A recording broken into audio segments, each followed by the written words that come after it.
तो आपके पास 7-8 हज़ार करोड़ रुपए हैं,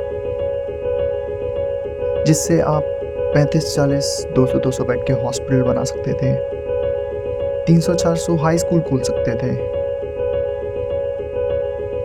160 करोड़ टॉफी चू के पैकेट ले सकते थे।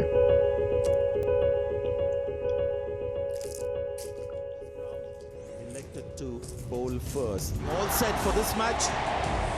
Yeah, Royal Challengers Bangalore taking on Lucknow Super But Giants. you have decided to buy an IPL team. खैर, आपका पैसा आप कुछ भी करो, पर आपका घनिष्ठ मित्र होने के नाते ये मेरा धर्म बनता है to tell you the process, the revenue streams, the expenses and everything in between of buying an IPL team. Now don't get me wrong, this isn't your average IPL business model video. वो तो आपको YouTube पे बतेरी मिल जाएंगी. In this video my friend, we are gonna talk solely from the perspective of an IPL franchise owner. So get your pen, paper and calculator ready, because in this video my friend, we are gonna talk sheer numbers. IPL franchise खरीदने के लिए you'll have to take part in the bidding process. और bidding process में part लेने के लिए eligibility criteria है that your company's annual revenue should be at the very least 3,000 crore or above. Number second, your personal net worth should be above 2,500 crores. Then and only then you can even think of taking part in the bidding process. तो आपने दोनों eligibility criteria satisfy कर दिए. After that, you'll have to buy an ITT, that is invitation to tender. Invitation to tender BCCI द्वारा issue किया जाता है और आप इसे खरीद सकते हैं मात्र 10 लाख रुपए की कीमत में, plus GST of course. ITT में बिडिंग प्रोसेस के सारे governing terms and conditions mention होते हैं और इसे खरीदने के लिए आपको एक प्यारी सी ईमेल लिख के भेजनी पड़ेगी BCCI को. And the fun fact, purchasing ITT does not guarantee your participation in the bidding process. BCCI आपके ITT को कभी भी कैंसिल कर सकती है विदाउट प्रोवाइडिंग प्रायर नोटिस और रीज़न. BCCI का IPL भाई BCCI की मर्जी, और वैसे भी आजकल BCCI के सर पे होम मिनिस्टर सर का हाथ है. और अगर आपका ITT कैंसिल होने से बच जाता है तो आपको शॉर्टलिस्ट कर लिया जाएगा to participate in the bidding process. तो मुबारक हो, आप बिडिंग में बैठ चुके हो. उसके बाद सारी टीम्स का एक बेस प्राइस सेट किया जाता है जो कि होता है यही कुछ 2,000 करोड़, और ये प्राइस बढ़ते बढ़ते 7,090 करोड़ तक भी जा सकते हैं. मतलब लखनऊ सुपर जायंट्स को खरीदने के लिए RBSG ग्रुप ने 2023 में 7,090 करोड़ रुपए भरे थे. That comes out to be around 709 crore per annum for a team. चलो इस रकम को इनके खर्चे में डाल देते हैं. और गुजरात टाइटंस को CBC ग्रुप ने खरीदा था 5,625 करोड़ रुपए में फॉर 10 ईयर्स.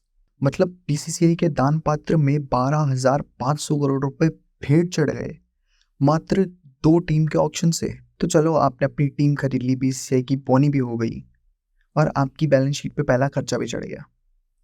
अब बारी आती है दूसरे सबसे बड़े खर्चे की, जो है प्लेयर्स खरीदना. प्लेयर्स को ऑक्शन में पार्ट लेने के लिए अपने आप को रजिस्टर करना पड़ता है ऑक्शन के लिए. उसके बाद सारे प्लेयर्स का एक बेस प्राइस अलॉट होता है which ranges from somewhere around 20 lakhs to 2 crores. और उसके बाद प्लेयर्स की नहीं का चप्पू कंप्लीटली बिडर्स के हाथ में होता है. हो सकता है आपको अपने बेस प्राइस पे ही खरीद लिया जाए, या फिर हो सकता है आप खरीदे ही ना जाओ, या फिर हो सकता है आपका लक मिशेल स्टार्क जैसा हो. Mitchell Starc from Australia. And why don't we open here at an opening bid of 2 crore please, 200 lakh for Mitchell Starc. Opening bid, thank you so much. Delhi comes straight in. 220 goes to Mumbai. At 220 with Mumbai now. 240 goes to Delhi. At 240, 260 with the Mumbai Indians at 260. Delhi Capitals 2 crore 80, 3 crore for Mumbai. 320 is Delhi and 20 for Mumbai. 340 is Delhi. 360 is Mumbai. 380 is Delhi. 4 crore is Mumbai and 20 for Delhi. 420, 440, 460, 480, 5 crore for Delhi and 20 for you, sir. At 520, 780, 8 crore. Mumbai rounds it up. 820 for you, sir. Delhi Capitals at 820. And 840. Mumbai with 840. 860. 880. Mumbai's bid 880. 9 crore. Delhi rounds it up. 920. Mumbai straight back. 940. Thank you, Delhi. 960. Mumbai's bid. All done? At 960. I've heard that before, but to take it for now. At 9 crore 60. Mumbai Indians at the moment at 9 crore and 60 lakh for Mitchell Starc. Anybody else coming in? At 9 crore and 60 lakh. Bid is in the center of the room with the Mumbai Indians team currently.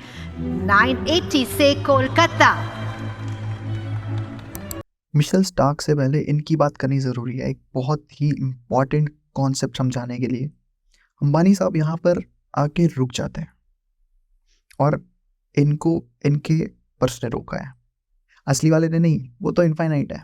IPL bidding process में purse का concept कहता है कि आपके सारे players की combined value 100 crore से ज़्यादा नहीं होनी चाहिए। मतलब आपकी टीम में जितने भी क्रिकेटर्स हैं उसको आपको 100 करोड़ का बजट लेकर ही खरीदना पड़ेगा। You can't spend more than 100 crore, ताकि इनके जैसे लोग अपनी परचेजिंग पावर नाम की ओमनी में सारे टॉप प्लेयर्स को किडनैप करके ना ले जाएं। और हाँ, आपको अपने पर्स का मिनिमम 75% तो स्पेंड करना ही पड़ता है। आप यहाँ पर कंजूस नहीं हो सकते। 1025 Kolkata. 1050 goes to the Titans. 1075 KKR. And selling then newest member to the Kolkata team at 24 crore and 75 lakh. Sold. What a welcome back for Mitchell Starc. तो हम बात कर रहे थे मिशेल स्टार्क की। मिशेल स्टार्क इस साल IPL के इतिहास में खरीदे जाने वाले सबसे महंगे प्लेयर्स थे। किस्मत भाई, तो चलो जी, आपने प्लेयर्स भी खरीद लिया। अब बस एक आखिरी खर्चा और बचा है और उसके बाद आप सिर्फ कैश अंदर आता हुआ ही गिनोगे, और वो आखिरी खर्चा है ऑपरेटिंग एक्सपेंसेस। मतलब प्लेयर्स का रहना खाना, ट्रैवलिंग एक्सपेंसेस, ट्रेनिंग एक्सपेंसेस इत्यादि इत्यादि, और ये होता है रफली 200 करोड़ के आसपास। तो चलो सारे खर्चे हो गए, अब रेवेन्यू गिनने की बारी है। और सबसे पहला रेवेन्यू सोर्स आपकी फ्रेंचाइजी के लिए आता है टाइटल स्पॉन्सर्स, मतलब जो आईपीएल के टाइटल को स्पॉन्सर करते हैं, जैसे कि टाटा आईपीएल। टाटा से पहले थे वीवो आईपीएल, उससे पहले पेप्सी और डीएलएफ। टाटा ग्रुप ने 2024 से लेकर 2028 तक की टाइटल स्पॉन्सरशिप के लिए 2500 करोड़ रुपए दिए थे। That comes out to be around 500 crore per annum. और ये टाइटल स्पॉन्सरशिप का पैसा 50-50 डिवाइड होगा, मतलब 50% ले जाएगी बीसीसीआई अपने घर और 50% बाकी सारी टीमों में इक्वली बढ़ जाएगा। तो कैलकुलेशन के हिसाब से आपके झोले में टाइटल स्पॉन्सरशिप से करीब करीब 25 करोड़ रुपए गिरने चाहिए। उसके बाद आते हैं ऑफिशियल स्पॉन्सर्स, जैसे कि सीएट, एंजल वन, रूपे, माई 11 सर्कल इत्यादि इत्यादि। और आईपीएल ने इस साल ऑफिशियल स्पॉन्सर्स से 14,085 करोड़ रुपए कमाए हैं, और इट इज़ हाईली लाइकली कि ये नंबर से ज़्यादा ही होगा, कम नहीं होगा। और क्योंकि ये डील जनरली 5 सालों की होती है, so the number comes out to be around 300 crore per annum from official sponsors. और ये अमाउंट 60% बीसीसीआई के जेब में चले जाता है और 40% बाकी सारी टीमों में बढ़ जाता है। तो ऑफिशियल स्पॉन्सर्स से आपकी जेब में करीब करीब 12 करोड़ रुपए आने चाहिए। तीसरा सोर्स ऑफ रेवेन्यू जो एज अ फ्रेंचाइज ओनर आपके पास होता है वो है टीम स्पॉन्सर्स, जैसे कि एलएसजी को 2023 में My 11 Circle, Greenply, Jio इन जैसी कंपनियों ने स्पॉन्सर किया था, and they collected a good sum of $11.2 million from it. That comes out to be, अच्छा चलो तुम ही बता दो, नीचे आया कन्वर्ट करके बताओ, होमवर्क है तुम्हारा, 93 to 94 करोड़ पर एनम। तो हम 3 रेवेन्यू सोर्सेज के बारे में बात कर चुके हैं, and still we are far away from profitability. But जो अगला रेवेन्यू सोर्स होने वाला है वो अब तक का सबसे बड़ा रेवेन्यू सोर्स होने वाला है, and that is, drum roll please, broadcasting rights. Star sports ने 2023 से 2027 तक के टीवी राइट्स के लिए 24,000 करोड़ रुपए दिए थे, और वोट ने, मतलब अंबानी साहब ने 2023 से 2027 तक के डिजिटल राइट्स के लिए वही अराउंड 24,000 करोड़ रुपए दिए हैं। दोनों नंबर एग्जैक्ट नहीं है, किसी सोर्स में कम बता रखा था, किसी सोर्स में ज़्यादा बता रखा था। हम मीन लेके चल रहे हैं। और 2023 से 2027 तक के टोटल मीडिया राइट्स के लिए बीसीसीआई को 48,390.32 करोड़ रुपीस मिले हैं। That comes out to be more than $6 billion.